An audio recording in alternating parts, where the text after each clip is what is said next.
Bagaimana kabar semuanya? Alhamdulillah, tetap semangat, luar biasa, Allahu Akbar. Yes, ya. Anak-anakku, silakan duduk yang baik. Ayo, Jasa, di mana tempat duduk sayang? Oke. Bismillahirrahmanirrahim. Assalamualaikum warahmatullahi wabarakatuh. Waalaikumsalam warahmatullahi wabarakatuh.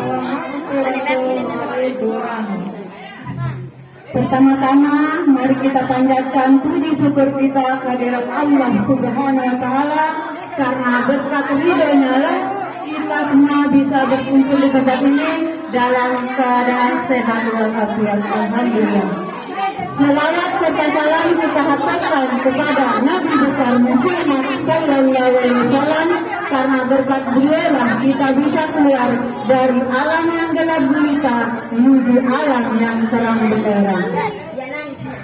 Selanjutnya, yang terhormat tokoh masyarakat, wali murid yang berkesempatan hadir di tempat ini, yang terhormat dan yang saya sayangi, guru-guru RA Bina Karya Padamara, yang saya sayangi dan saya cintai dan saya banggakan, siswa-siswi RA Bina Karya Padamara. RA Bina Karya Padamara ini berdiri. Oh, bentar dulu. Selamat datang kepada Ibu. Silakan duduk. RA Bina Karya Padamara ini berdiri sejak tahun 2005. Ya, 2005, 25 Juli 2005 berdiri sekolah ini. Jadi kalau kita mundur ke belakang, jadi sejak 17 tahun yang lalu RA ini berdiri. Kenapa RA ini masih berdiri sampai saat ini? Tentunya berkat ridho Allah Subhanahu wa Ta'ala. Karena ridhonya lah RA ini masih tetap berdiri, dan tentunya dukungan masyarakat, dukungan peringgih-peringgih, sehingga RA ini masih tetap eksis sampai sekarang. Tanpa dukungan, tanpa ridho Allah dan dukungan masyarakat, niscaya tidak akan bisa berdiri sampai sekarang ini. Jadi tiang atas nama kepala RA dan guru semua RA Bina Karya Padamara mengucapkan banyak-banyak terima kasih atas dukungan, atas kepercayaan semua masyarakat di sini telah memasukkan anaknya masuk sekolah di sini, dan setiap program yang kita tawarkan, alhamdulillah semuanya didukung. Jadi sekali lagi saya mengucapkan terima kasih. Ya. RA atau yang disebut dengan Raudatul Alfal. Raudatul Alfal yang biasa adalah usia 0 sampai 7 tahun, atau yang disebut dengan masa emas atau istilahnya Golden Age. Oleh para ahli, Golden Age ini adalah masa di mana otak anak berkembang dengan pesat. Nah, pendidikan anak usia dini ini sangatlah penting sebagai fondasi nanti di masa dia dewasa. Kalau salah kita mendidik anak sejak kecil, maka akan salah juga nanti ke depannya. Oleh karena itu, di lembaga ini kami hati-hati mengajari anaknya. Ya. Golden Age, yaitu yang disebut tadi itu masa emas atau masa perkembangan pesat otak anak, harus distimulasi, harus dirangsang, harus bisa berkembang. Dan mungkin dia berkembang sendiri, tidak mungkin.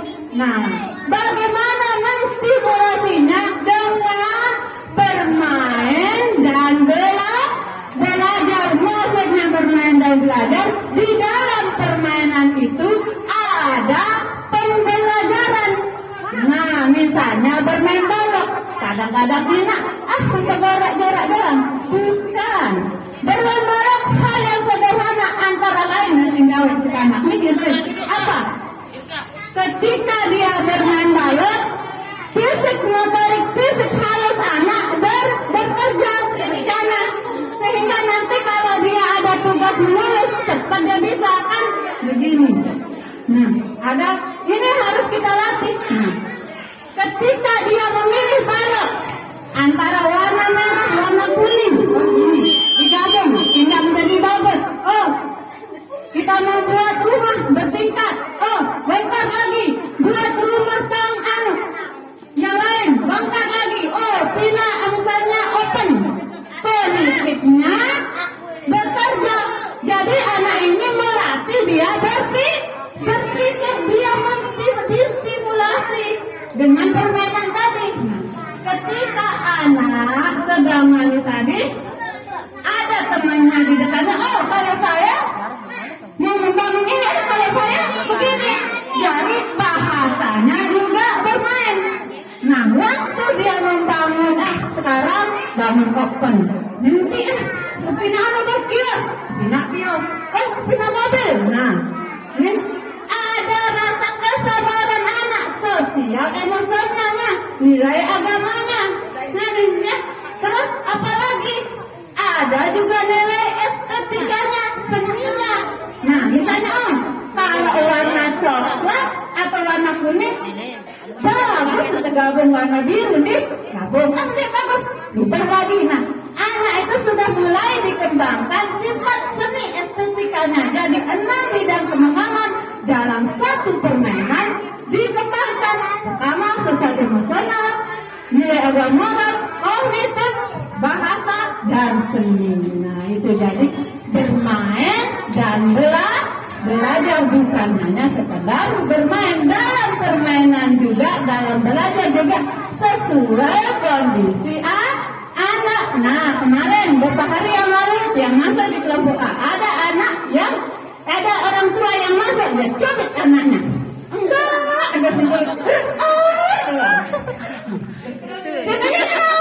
Cubit anaknya. Nah, terus ada, padahal menulis huruf A itu sudah luar biasa, ya kan?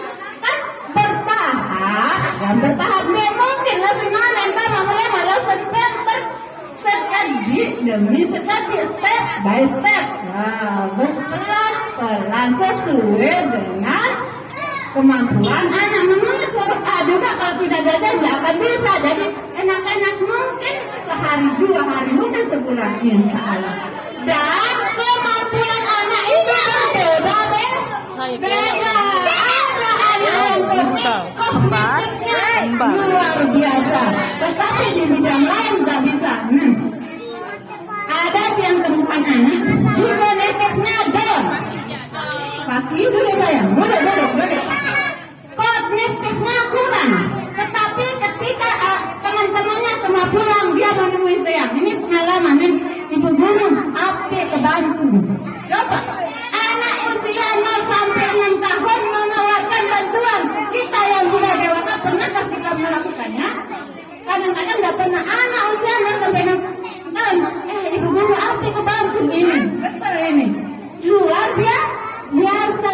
Insya Allah mudah-mudahan mudah-mudahannya mungkin dia akan menjadi ustaz atau apa. Jadi minta tolong ibu-ibu, jika anak kita kurang dalam satu bidang, jangan kecewa. Mungkin dalam bidang yang lain tingkat dia tumbuh. Karena menurut pengalaman dan ibu mungkin banyak yang tahu pastinya. Walaupun dia pintar di sekolahnya, misalnya kuliah IP-nya hampir 4, apakah dia pasti akan berhasil dalam hidup? Belum tentu. Banyak orang yang otaknya pas-pasan, tapi dia bisa mengolah sosial emosionalnya, dia pandai bergaul, alhamdulillah dia yang sukses. Banyak buktinya ya.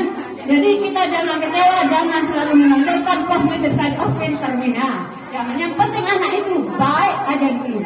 Nah, yang kedua, di mana distimulasi anak itu selain di sekolah, yaitu di rumahnya. Bagaimana stimulasinya? Antara seperti tadi, bermain dan belajar dan memperdengarkan dan melihat yang baik-baik. Anak akan tumbuh dengan baik, akan berkembang dengan baik jika dari anak usia dini diperdengarkan dan diperlihatkan yang baik-baik. Nah, misalnya anaknya sering lupa, orang tuanya bilang, wah diajak nyumpah. Memang tidak pernah diajak menyumpah, tapi dia pendengarkan. Sehingga di sana anak-anak ya, hal nyumpah. Berarti kita sudah memperdengarkan anak itu hal yang tidak baik. Tidak baik. Memperdengarkan. Kedua, memperlihatkan. Kita nasihati anak kita, sembahyang ke masjid.